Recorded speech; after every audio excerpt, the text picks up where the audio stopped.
Okay, live on Facebook. Hey, everybody. Welcome to Cash Call. Again, it's Wednesday. Myself and my co-host Brian are here, ready to bring you guys some magic. Looks like we have a couple of live attendees on with us that are watching the webinar as well. So if you're welcome to jump on with us. And today we have some really great stuff that we're going to be working on. We're going to be working on our specific process. So our specific process, Brian's specific process for dealing with somebody who says that they have an agent, right? Now, we're kind of generalizing on I have an agent, right? Because it can be a buyer that you're potentially talking to, a lead that calls in on one of your listings, calls in from a portal, emails in, or registers on your website and says something like they've been working with an agent, talking to an agent, they have an agent, they're planning to use a certain agent, something like that, or even I've used one in the past. So our process, we have a specific process for going through this with anybody that says they have some kind of something with an agent, right? And we'll uncover that, like what that relationship is. So I just wanted to make that clear because there's really kind of the gamut, right, Brian? You want to talk about some of the scenarios of where this type of objection handling can come up. Well, again, exactly what Dale said, that it's going to come up all the time because theoretically we're doing a good discovery, right? Because that's really what we're going to do. Most people, when you call and they call about 123 Main Street, they don't start with, oh, I got an agent. So, or otherwise they probably would have just called their agent. So let's just keep that in mind. Understand is step one is find out if they have an agent. Step one is find out really where they're at. So I'm going to cover that real quickly, how I do it, because I think it's important to ask, and mostly on the buy side. And what I mean by that, you get people who call on and assign call Realtor.com, Zillow, whatever, the million different sources that we have. My script to find out if they have an agent is not, do you have an agent? And the reason that I don't want to ask that question is not that we can't handle it if the answer is yes, but if we don't have to handle it, let's not handle it. And so my script is real simple on the buy side is, so out of curiosity, how many homes have you looked at? And that way, if someone says, oh, I've looked at 10, 15, 20 homes, great, well, who's been showing you those homes? And a lot of times they'll say things like, well, the listing agent showed them to me, or I can't remember, or I looked at open houses. That's a whole different way to handle somebody than, oh, Bob Smith at Remax, and he's a great guy, and I love him, and he's my agent, and he sold me 3 houses. So really the front end is make sure you're doing the right discovery so you're not closing the wrong objection. And I think that's a real important thing. So again, to me, the easiest on the buy side is just out of curiosity, how many houses have you looked at? And sometimes you'll get none. And which, again, requires you to dig a little bit deeper, but it's always about discovery. If we don't do a good discovery, we don't know what script to say. We don't know what dialogue, we don't know what path to go down. So yeah, great. And so we're actually different from that. So agreed with most of it, except for the question part. We do specifically ask, do you have an agent that you're working with? And oftentimes we'll ask that. And it's one way that we are able to be really effective, especially with portal leads, right? Because a lot of times these people come in, you'll get a lot of them that say they already have an agent, they're already committed to them, and they won't consider working with someone else. And we're really just sniffing them out first to see if they have an agent that they're working with. Also, it helps us understand whether or not we're going to spend a lot of time with that person. We want to understand, do they think they have, do you have an agent problem, right? Do we have an agent problem here? Because we want to handle that if you do, right? And so what our process is, when somebody says, typically when we ask, are you working with an agent? Do you have an agent, right? Do you have an agent that you would list with? And they say some version of yes, or maybe, or whatever it is, here's our process for dealing with that. So the very first thing that we're going to ask them is, are you committed to that agent, right? Are you committed to that agent? So the word committed is really specific, and it scares people, right? Because it's like, yeah, right? It's sort of like, somebody who's it's like the reason that guys like run away from marriage, right? It's the committed word. Yeah. Hey, are you married or are you just dating, right? So I want to find out, are you married to this agent or are you just dating? Because a lot of times people will be like, oh, well, yeah, well, they send me some emails and stuff, right? They'll start doing the dance. When they start doing the dance, that it's not going to be hard to separate them from that person, right? Now, if they say, yes, I'm committed. Okay, now this is going to be a little bit tougher one. And if you want to handle this, if you want to try to work on it, this is the process that you're going to go down. First thing is you're going to ask, have you signed anything with that agent? That's Because important. for most of us, in most of our markets, if they say, yes, I'm committed, and they've signed something with an agent, that's the end of the conversation for you, right? And Absolutely. you can really just end graciously at that point, right? And you can say, hey, I'm really glad that you're taken care of. Just in case it doesn't work out for you, or if that agent really isn't serving your needs, we're still here for you. We're the top team. This is what we do. We're the top brokers, whatever. Feel free to reach out to me, right? So you can end graciously there. But a lot of times what you'll get is, hey, are you committed to that agent? You'll either get a yes or a dance. Sometimes you get a no. By the way, if they say no, don't bother with the rest of this stuff. Move forward, Right. like Brian was saying, right? If they say no, if they toss them out, just go forward. So are you committed? Have you signed, right? If you get a no to have you signed, then what we recommend, and this is what most salespeople do, is they start pitching, right? They're like, oh, you haven't signed? Well, we're amazing. This is what we do, and this is the awards we have, and this is why we're special, and you should work with us. Instead of doing that, once you ask, have you signed, and they say no, then I want you to ask, what's the benefit to working with that agent? Okay? I want you to understand, what is this person buying? What do they think they're buying, right? When I ask, what's the benefit, it could be because they want to protect a relationship. It could be because they think that that agent is the top agent in the area and has the most experience, or because the agent's giving them a kickback, or because they don't really know and they just haven't ever spoken to any other agent and they were just going to go with that default option, right? So what's the benefit to working with that agent? I want to understand what you're buying or what you think you're buying before I try to sell you anything, right? Absolutely. That's our process. And what's that, Brian? Basically, you're saying, tell me how to sell you. Precisely. Make my job easier and let me tailor what it is that I position to you, what I sell to you, what I point out to you. Let me tailor it to you specifically, right? So let's look. And by the way, we haven't set this up, so I'm putting Dale on the spot a little bit here, but he does it to me, so it's a win-win. But so in that scenario, when somebody says to you, hey, I really don't know what the benefit is to them. We haven't met yet, or where are you going with that? I've got some ideas on that, but just out of curiosity, where are you going when someone says, we don't know. We met this guy. Somebody said it was a great guy, and we thought we would go with him. Because, by the way, everyone who's listening, 62% of people work with the first agent they meet, and that's not because that agent's the best. It's not because they've done research. It's not because of anything else. It just kind of happens. And right. And what Dale's trying to do by asking some of these questions is find out, have these people even given it any thought? Because 62% of the time, and it's funny, this is arguably the largest transaction anyone's going to do in any given year. And they trust that to, well, I don't know, Bob at Remax seemed like a nice guy, and he closed 10 deals this year. And so there's opportunity here, and I think that's why we're doing this today. So, if I just give you the standard, he was referred to me, seems like a good guy, and we just thought we'd go with him, but we haven't actually met with him yet. Where are you going from there? Now, let's assume that you're a buyer, for instance, right? Okay. Called in on one of my listings. You're a buyer. Now, you say that again, what you just said. So, Brian, what's the benefit of working with Bob at Remax? He seemed like a good guy. I talked to him on the phone. He seemed pretty knowledgeable. He seemed like a pretty good agent. And I'll be honest, I don't know. That seemed like a great opportunity. So I just, didn't want to deal with it. And I don't know. I haven't given it a ton of thought, to be honest. Oh, that's not a bad thing, Brian. Listen, we all want to work with nice people, right? So Bob's a nice person over Remax, and a lot of agents are really nice. What I'm hearing is that there's really no specific benefit to working with Bob in particular, and you probably haven't considered the benefits of choosing a specific buyer agent. Is that correct, Brian?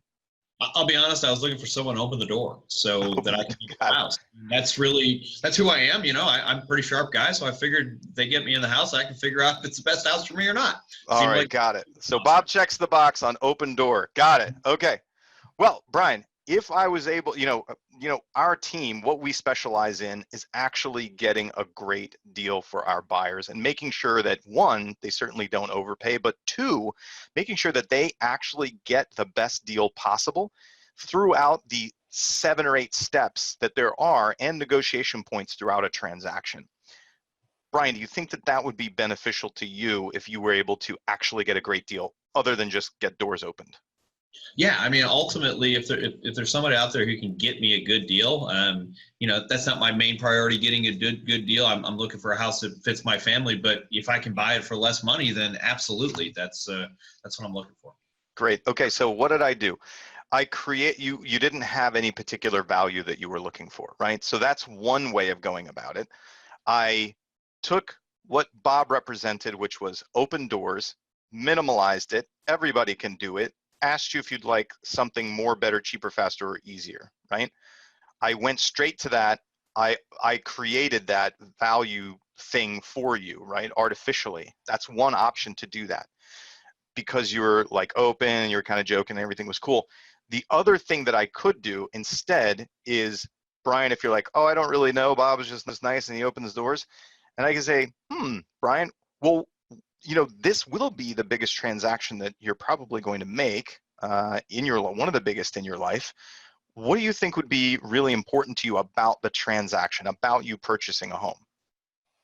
Right? And I might say something to the effect of, I want to make sure that I'm in the right neighborhood. I want to make sure that I get the value. I don't want to overpay. I want a house that's in good condition. I'm looking to make my life easier. I'm looking for a nicer, better house than I currently have that fits my family's needs. Got it. So you just told me the things you wanted, and now I'm going to sell you on how our team makes sure that you don't overpay and has a process for specifically helping you identify the perfect property for your family.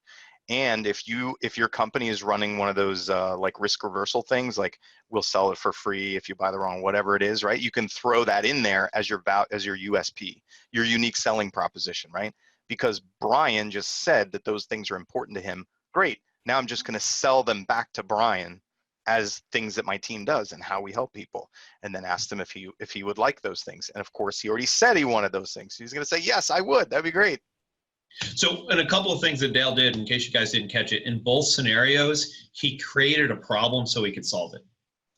I didn't have a problem. I wasn't complaining. I was just a guy who, I want to buy a house. And here's the thing, we talk disc profile in real estate a lot. I'm being a pretty high S, low C type, low D person. And honestly, for the most part, that's kind of who I am. I mean, in business, I'm a pretty high D, but otherwise I'm just kind of laid back. So understand that's not going to be everybody. This is not every scenario. So, but I love the fact that Dale went out and created a problem that I didn't even know I had. I didn't know that it was important to have someone who completely understood the process. I thought this was extremely simple. One of the things that I might say during that is, our team is highly expert team. And, we know that there's approximately 110 steps in a real estate transaction. And we want to make sure all those steps get handled in a way so that you get from the day that you see the house you love until the day you're closing, it goes as smoothly as possible. Is that something that's important to you? So, and again, you're going to do some discovery to find out what's important to people. And especially, one of the things that we didn't do, and again, because we're doing this a little bit off the cuff, but, how many houses has this guy bought? How many houses has Brian bought? Has he bought 1? Has he bought 0? Has he bought 10? Because there's a whole different approach for someone who's bought 0 houses than there's someone who's bought 10 houses. I'm not going to tell someone who's bought, a house 3 months ago what the process looks like. They're going to be insulted.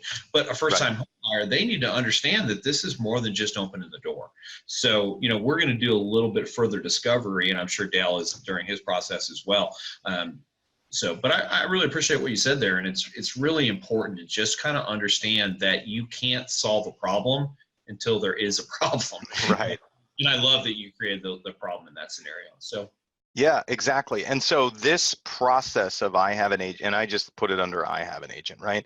Actually, we advertised the cheat sheet that we have for I have an agent, like following those steps on Facebook. And I got a few comments from like bitter agents who were like, if they say I have an agent, you should leave them alone. Like, we have ethics and you should say whatever. You know what is going to happen is those agents that are more highly trained and more sophisticated are just going to take your business. And it's happening, right? This is not, this is not communism. This is a free market, right? And you can either improve your training and improve your skills, or somebody else is going to take your business. You understand what I'm saying? Absolutely. And let's cover that real quick. And I want to reiterate what Dale just said. You're not my client from a legal, ethical standpoint until you sign a piece of paper, as far as I'm concerned. Right. Okay? NAR agrees with me. So NAR is our organization that is determining our ethical value. So if you have a problem with somebody doing a little bit of inquiry about whether they really have an agent or not, then you don't understand probably how the sales process works. Because everybody, and this is going back to other calls, but basically step one as the non-salesperson, the other person on the other end of the phone, is build a wall and build it strong. And basically that, there's no training for that, but that's how we've been trained for years and years and years. Salespeople are bad. Don't give them any information. and just get them off the phone as quickly as possible, which is one of the reasons that sometimes we avoid that yes, no question. That's our first question is probably not yet, do you have an agent? There's some other things before we get there. But ultimately, at the end of the day, we want to understand that these people are building brick walls. If you make this a game, if you make this fun, then it's a little bit easier, and you're not always worried about, well, did I do the wrong thing? Here's the thing. The second someone says, I've signed some paper, congratulations. We're done. Let me know. And I respect agency. And I'm not calling people who've got their house listed. I'm not doing any of that stuff. But if we're just having a conversation in the first 30 seconds, I'm going to do a little bit of discovery. Because Absolutely. I tell you, half the time they don't have an agent, at a minimum. Maybe even right. 7. Absolutely. And yeah, Brian, I have another perspective on this. I believe that we actually have a moral obligation to make sure that the consumer is getting the best service that they possibly can. And for those detractors out there who are like, oh, if they say they have an agent, you have to let go, you have to go away. For people who say that crap, if you believe that the agent that they're working with is going to do a better job than you, then you're right. Get off the phone, right? Absolutely. Go away, okay? If they're doing a better job. If you believe that you provide the highest level of service, I think that you have a moral imperative to make sure that you are providing the highest level of service to this person and that they know what their options are, okay? Absolutely. Absolutely.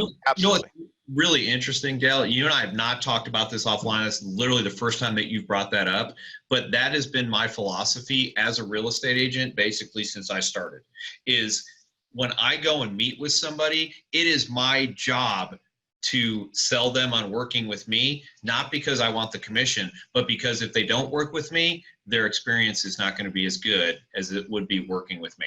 And I promise you, if you go in with that attitude that I need you to work with me, not so I can get paid, but because I come from a service standpoint and I am always going to try and be better than every other person from that perspective. First of all, you get more deals. Second of all, they'll recognize it. When your mindset is, I can't let you work with Bob at Remax. Sorry if Bob at Remax is watching. I don't know who you are, and I just picked a random name. But Bob's like, why are people always picking on me? Bob at Jones Real Estate. So, if your perspective is that guy's better than you, then do it. But if you think you're the best, be the best and go in with that. And by the way, people will glom to that. They want that. They want that confidence that comes with that. Now, it's not arrogance. I'm not talking about arrogance. I'm talking about confidence, knowing that you'll do that. And here's the rest of it, though. You're going to have to follow it up when you actually do the real estate transaction. You're going to have to be the person that you want to be. Let me cover one other thing. You mentioned USPs, and people have harassed me for being the king of USPs, and that not in a positive way. But I love USPs. Now, do you mean competitors in your market are mad about it? I told you, they're just like, holy crap, Brian, do you come up with a USP for everything? And the answer is yes, I come up with a USP for everything. Yeah. Why? Because I believe more than anything else in 2019, and I started selling real estate, general real estate in 2005. 2005, you spoke with somebody, as long as you didn't screw it up. I can sell you a house was enough in 2005. It really was. That set you apart. Yeah, because here's the thing. I didn't want to get in my car and drive all over town and because literally in 2005, you got in your car and you drove over to a real estate office and went, somebody sell me something. And part of me misses those days, but not enough. But my point of that whole thing is that that's not the case anymore. In 2019, if I don't like my real estate agent, how long does it take me to find another one? 30 seconds? I go on Zillow. You probably have them bothering you already. Wait, I can look at the 5 people who called me the last time I made a Realtor.com inquiry. So it's not hard. So if I'm the consumer, understand, if you want to know how to better sell someone, walk a mile in their shoes. And that was one of the first things I ever learned in sales, was walk a mile in their shoes. So understand that these people have been bombarded with agents. They don't know which one's better, because what did every agent tell them? Majority of people are taught to say this: I give you the best service, I'm available, I'm a great agent. And then they'll, talk about how many sales they've had or whatever their pitch is. But basically, they're all the same. So Yep. Here's the number one thing that you can take away with trying to get more clients: be different. And I know that sounds really unbelievably simplistic. So this is a script that was taught to me by a guy on my own team. So, sometimes humility is a good thing. So when he hears the objection, I've already got an agent, has been his response, and it works really well. We have a VIP buyer program, by the way, and I can go over what that is, but basically he'll say, so I'm sure that agent must have an amazing VIP buyer program. Guess what? Nice. I don't think there's any agent in our market that has one, let alone an amazing one. And then he shuts up. Shout out to Diana Kokoska. One of my favorite things that she ever said was, ask the question, shut up, and let the silence do the heavy lifting. Yeah. So I love that. It works better in person, but still works on the phone, because most of the time the answer is, I want to bet 9 out of 10 times if you try this, they'll say to you, what are you talking about? I don't no one told me about a VIP buyer program. Oh, well, I'm sorry to hear that, but I'd be thrilled to tell you about ours if that's something that you're interested in. Well, of course they're interested. They just said, tell me a little bit about it. And now all of a sudden, you've got permission to pitch. And again, I'm not going to pitch just to pitch, but if someone asks me a question, even if I kind of tricked them into asking me the question, they're asking me to sell them something. They're asking me to explain to them. They're asking me to go over the stuff with them. Now, great. I'll tell you what, we can do it one of 2 ways. I'd love to just sit down with you. I've got time available on Tuesday or Wednesday, or I can go over it on the phone right now. Which one of those works better for you? And, depending on who they are, they're going to do that. It gives you an opportunity to be different. And guess what, guys? My VIP buyer program cost me exactly $0. It's not. How did he do it? Tell us how he did it, Brian. How you did it. Here's our VIP buyer program if we're going to pitch it. Step 1 is we have love it or list it. And basically love it or list is kind of what you talked about earlier. Dale, one of the things that we have is, for whatever reason, in the first 12 months where you get relocated, you have an extra kid, life happens, whatever it is, you need to move, we will sell your house and charge no listing commission whatsoever. Basically, you're still going to have to pay a 3% buyer commission, but most people can at least break even if they have to sell their house in the first year, whereas otherwise they're going to lose money. So our Love It or List It program, basically, you don't like it for any reason, we'll sell it for free. We also have a vendor certification program where we have certified contractors that we've worked out transaction deals with. So simply by working with us, you're going to get our discounts, and more importantly, you're going to get people to show up on time and who are professional, because these are people we've vetted over the last 5 years. We also have a find a home program. I know that sounds a little bit silly, but this market is really, really hot right now. So for whatever reason, if you can't find a home, tell us the neighborhood you want to look at, and we'll go and we'll call everybody in that neighborhood. We'll door knock that neighborhood, and we'll go through all that, and we'll find you a home one way or another. My point is, we want to work for you. It'd be great if I could just show you one house and sell it to you. That'd be good for you, good for me. But here, we are willing to work to get our job done. We've got a couple other things, but basically we are just offering them value, and they are valuable things, but they don't cost me money. They cost me time and energy potentially. Yeah. So that's all great stuff. Brian, if anybody are you up for sharing some of your techniques and things?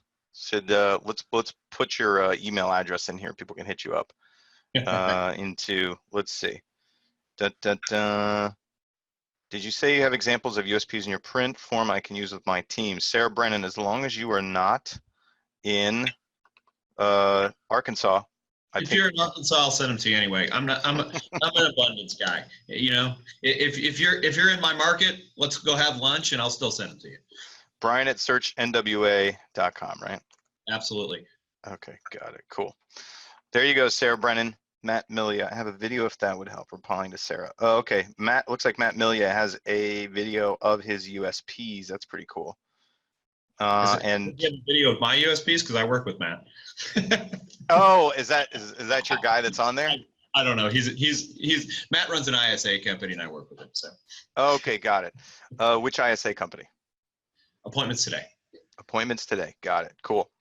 Excellent. All right. So let's see. Have we covered the I have an agent sufficiently?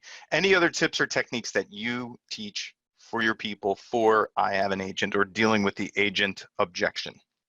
But I don't think that we've covered the seller side enough, and I'd like to cover that real quickly, because this is not the objection you necessarily get more often than not that I'm hearing, and my agents are telling me about the list side, is they'll get, well, I've already got an appointment. I'm already meeting with somebody. So an important thing to cover. They're not even saying they have an agent, but most people go, oh, okay, you're already meeting with good old Bob at Remax. So, and not the people watching this, Brian. The people watching this are not going to say, oh, well, you're already meeting with so-and-so, right? That's not going to come out of your mouth, because you're going to get an appointment too, because you have a moral imperative to make sure they make the best choice to get the most dollars for their home, or you need to find another business. Absolutely. So let's talk about that. Somebody says, even if they say they're meeting with multiple agents, what do you say? What do you say? So I've got an appointment on Tuesday and Wednesday. I got one with Bob and I got one with Sue, and I'm good. I don't really want to meet with anybody else. Don't want to meet with any. So you have 2 appointments. How are you going to know when you find the right agent? I guess I'm just going to listen to them. I mean, I do most of the stuff by feeling. If I feel like they're good, I guess I'll look at some of the marketing they're going to do, or look at their numbers. Yeah, some of that stuff's important to me, I guess. Yeah, I'll look at their numbers and see what kind of marketing they're going to do to sell my house. Got it. And you feel like just 2 agents is going to be enough for you to find the right agent? I did. Yeah, I thought that 2 would be enough. Yeah. Okay. Well, tell me this, Brian. What are your goals for selling your house? What do you want to have happen? Obviously, you want the house to sell, right? But what are the goals? So my goal is to sell it. My house is worth approximately $300,000. Well, I'm guessing it's worth about $300,000. I'm not a real estate agent, so let me just say I'm not 100% sure, but I think it's worth about $300,000. I'd like to get as close to $300,000, and I'd like to get it sold in the next 90 days. Okay, so get as close to $300,000 as you can, or at least you want to get as much money as you can for the property. I assume you want as much money as you can for the property, right? I do. I want to get the most money I can. Absolutely. Okay, and you want to get it sold within the next 90 days, you said? Yeah, that's important to me. We're planning on moving to Hawaii. Okay, got it. And so you want to compare 2 different marketing plans, look at the track record of 2 different agents, and decide which one of those is going to achieve both of those for you, right? Yes, that's a very good synopsis. Thank you. Got it. What's really funny, Brian? I don't know if you've ever heard this, but real estate agents, for the most part, are pretty much the same, right? They come in, they do a little song and dance, they're going to put your home on the internet, and they're going to communicate with you well, or whatever it is, right? And so when you listen to a lot of them, they all kind of sound the same. And so I would agree with you, right? You don't need to listen to 10 of those kind of stories. You could probably listen to 2 and pick one of the best. Here's what we found, though. When we come in and we talk about the actual unique systems that we use that are different from the 95% of other real estate teams out there, people that meet with us are really appreciative that we did take the time to show that to them, because it sets them apart. And we can show them how we get X percentage more than our competitors for their home, and we sell it in X percentage less time.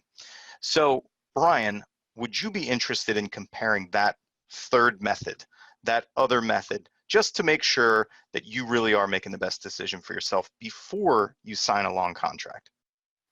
Dale, that really does make sense. I mean, yeah, I could probably do it on Wednesday. If you have time, I could probably, fit you in on Wednesday. So what did I do? So basically, you were paying attention to what I needed. I needed to sell the house in 90 days. And I wanted to sell it for the most money. Those were basically, and that's kind of who I am. I'm just a guy who just simple, cut to the point, which is why I didn't want to meet with a 3rd agent. I just want to get this stuff done and move on. Right. And guys, understand this too. When it comes to business, I'm a very high D. I don't have time. I don't have interest. I just want to get stuff done. I'm not the majority of people. So the majority of people will be slightly more receptive than I was, even though I did, when we do role play, by the way, if anyone out there, you always let the agent win. In case you guys don't know that, don't play stump the dummy. That's not a good way to affect. But Brian, people are tough sometimes, right? They are tough, and there are people just like that scenario that you gave, where they're like, I don't want to waste time meeting with another agent. You're all the same. Basically, what did I tell you? I said they are all the same. You're right. I wouldn't want to listen to a bunch of that crap over and over again either. I made you right. And then I just made us different than what that was, exactly what you were talking about, right? You're like, oh yeah, that is a whole bunch of crap, and they're all going to tell you the same stuff, right? Which is why the people that we meet with are really appreciative that we took the time to show them a different way. Would you like to compare a different way to what you think you already know? And that person's like, well, maybe I will. Here's some other things that you can throw out there for people who are over objectioning. So I have no idea what anybody out there spends on marketing, but one of the things that I know is what I spend on marketing. So one of the things that occasionally happens when I get some objections like this, I say, I would say, Dale, here's the thing. I completely understand that I'm sure the majority of the people that you talk to have told you the exact same thing. They probably told you they're going to put it on Zillow, they're going to do this, they're going to do that. The reality is, we call the 3 Ps. We're going to put a sign in the yard, we're going to put your house in the MLS and pray somebody else sells it. That's a lot of what happens. But I would love to show you what a $30,000 marketing budget does every month. And here's the thing, Dale, I'm not saying I'm going to spend $30,000 marketing your house. That's bad math. But our company spends over $30,000 a month on marketing. One of the questions that I would ask those other agents is how much money are they spending on marketing? And I feel pretty confident they're not going to be anywhere close. So, if marketing is important to you, if the money spent on the process instead of just putting the sign in the yard is important to you, I think maybe, it might be an opportunity for us to get together. How does that sound? Sounds great, Brian. Let's do it. So, and again, if you're not spending $30,000 a month on marketing, and here's the thing, guys, that's not on listings. That's all of my marketing budget. That's buyers, that's sellers, that's a whole bunch of different stuff. And I understand most people aren't, but you can still come up and say, come up with something. You come up with something that makes you unique. No matter what it is, it's about being unique. And, because again, guys, everybody's the same. If you're saying that I put your house on Zillow and I put your house in the MLS and I put your house on Facebook. Yeah. No. And Brian, I call that getting into the weeds. When you're setting a listing appointment with somebody, or when you're speaking to an expired and they say, how are you different? Or you're speaking to a FSBO and they say, well, what are you going to do to market my house? Never get into the weeds about the line items that you do, because all that person is doing is sitting there judging each line item, deciding whether or not they think that's a value or whether they think that's going to work. So instead, you must meet with them in order to review it, right? Now, if somebody says, listen, what do you mean we got to meet for you? Why don't you just tell me what you do over the phone, and then I'll decide whether or not I think it's going to work, and I'll decide whether to hire you. Then I would reverse the tactic, right? Because what they're saying is, essentially they're saying, hey, you have a pattern, you have a methodology, just tell me what that is, and I get to decide whether I like it or not, right? So we shift that. We say, the reason that we need to meet is, listen, I'm sure that your home is your home unique? Your home is unique, isn't it, Brian, or is it cookie cutter? No, it's similar to other houses, but definitely has some unique features. But it has some unique features, right? So, Brian, do you think that a unique marketing plan for your property specifically would net you more money, or would an off-the-shelf plan that is used for everybody else's, would that be better? Which one would be better for you, Brian? I think that there's definitely some stuff that needs to be highlighted and marketed about my home that's different. I mean, I've got some really cool stuff, and if you're just going to, be like everybody else, then I can just go hire everybody else. I don't need that. Right, exactly. So this is why we need to come and see you, Brian, because it is a custom marketing plan that we do for every one of our clients. And so it's not just an off-the-shelf thing. So let's get together on Wednesday, blah, blah, blah, right? So now I've just shifted it from, it's not the same thing. That's why I can't just tell you over the phone, right? I have to come out there and craft a unique marketing plan so you get the most money or sell it the most time, whatever it is. Absolutely. And here's one other thing that, we haven't really covered this, but let me say this. When you get to know and you feel like there's no way to do it, let me just say this, throw Hail Marys. And what I mean by that is most agents get up when you get, Dale, I'm good. I don't need, I've got 2 other agents, and they're like, okay, all right, call me. Right. So throw a Hail Mary. I mean, again, so my $30,000 marketing budget's a Hail Mary. So, Dale, I understand, and I respect what you're saying. I spend $30,000 a month on marketing. Do you have 30 minutes for me to talk to you about that? That's a Hail Mary, right. Or it might be, I've got some pretty cool stuff that nobody else is doing. I know you're going to meet with these other two people, but I feel remiss if I don't tell you about this stuff. And here's the thing, I'm with Dale. If I can't, if I don't like to pitch on the phone, but if I'm no, eventually I'll start pitching on the phone. And yeah, sometimes you got to. To my own fault, sometimes I won't give up. So maybe you don't want to be as hardcore as me. I'm either gonna, buy or die, sell or die. That's kind of who I am. But I can promise you, more times than not, that helps. Every once in a while, someone gets irritated and hangs up the phone on me. Yeah. When I worked expireds and for sale by owners all the time, my phrase was sell or yell, right? You're either going to yell or sell, one or the other. Absolutely, and I love it. And that's really what it comes down to, guys. And I'm sure Dale never intentionally pissed somebody off. I've never intentionally pissed somebody off. It does happen. I've been pissed off at a good salesperson before because they kept kept bam, bam, bam, bam, bam. And usually when I get pissed off and hang up on that person, I go, damn, they were doing a good job. So understand that. And by the way, this is nothing to do with cash call, but the next time you get a phone call, hang out for a little bit and see what kind of techniques and people do. It's kind of fun. Yeah. People get irritated with me. I've said to people before, well, that's pretty good close. And they're like, what? It's a great pattern interrupt for them as well. So have fun, and again, I'm not saying be rude or mean to people, but what the heck, spend a little time with them. Who knows? Maybe you'll end up buying something, and I'm not trying to talk you into that, but you can learn something and listen to other telemarketers out there. So absolutely. All right, great. So I think that's wraps up our call for today. So listen, I want to encourage everybody that's listening to this to just stay in there, take another stab when somebody says that they have an agent or somebody they want to work with, somebody that they know. Thanks for the excellent, Craig. We appreciate it. So if they say that, stay with them, right?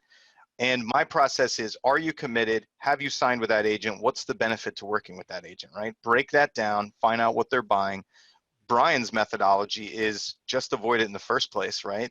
And say, how many houses have you seen, to see if they talk about an agent. And if not, he just moves forward with, great. I assume that you're going to be my client. So let's move forward that way, right? Absolutely. And you know what? Does that ever bite you in the butt? Yes. But I promise you, you meet somebody in person, every real estate agent I've ever spoken to says they're better in person. So if you can get in front of them, it gives you an opportunity to do all the stuff that Dale and I talked about in person. So you know what? Is it really, if you go on 5 appointments where 5 people already thought they had an agent and you convert one of those people to being your client, is it worth it to you? I don't know. Do the math. I don't want to make that decision for you. It's worth it to me. One of the things I believe is having a real estate conversation with someone who wants to buy or sell a house is never a waste of time. Yeah, absolutely. Great. Brian, thanks for today. Yeah. Everybody, thanks for joining us. And we will see you guys next week. Bye. There we go. Okay, live stream is over. All right. Looks like we're still recording. We're recording, but it's not broadcasting. Okay. So cool. How do you think that goes? Yeah, I think it was good, man. How do we end the stop recording live on Facebook, invite chat polls? All right, Priscilla, I'm going to remove you because we're done. Bye. Thanks for joining us. Awesome. There we go. Cool. All right, good. Yeah, I think it went good. It was a bit of a off the cuff, but I think we definitely gave them some good nuggets. And it looks like the longer we stay on, the more people join, right? I don't know if you were watching that in Facebook, but I was watching it just through the chat, but. Oh yeah, so there wasn't just 3 people. There were a bunch of people in Facebook. So I have Facebook open, and there were people commenting. I posted your email address. We'll see what happens with that. Yeah. Cool. Yeah, I think it would good, man. Next week, so we're just not going to have a call. We're not going to do a show next week, right? Right, because you're going to be out of town, and I'm going to be driving across the country. Yeah, I'm on vacation with the fam. Awesome. Where are you going? Any place fun? Yeah. Well, we're at the beach. I mean, I'm at the beach house, and I'm working this week, but next week I'm not. I just canceled all my calls, and I'm taking the week off. Nice. Okay. Awesome. Well, listen, enjoy your vacation. And I think we can catch up that Monday. I guess that would be like Monday the 4th, we can catch up and start planning out for that next call. Okay, yeah, sounds good. Definitely. Have a safe move, man. Enjoy. All right, appreciate you. All right, man. See ya. Bye.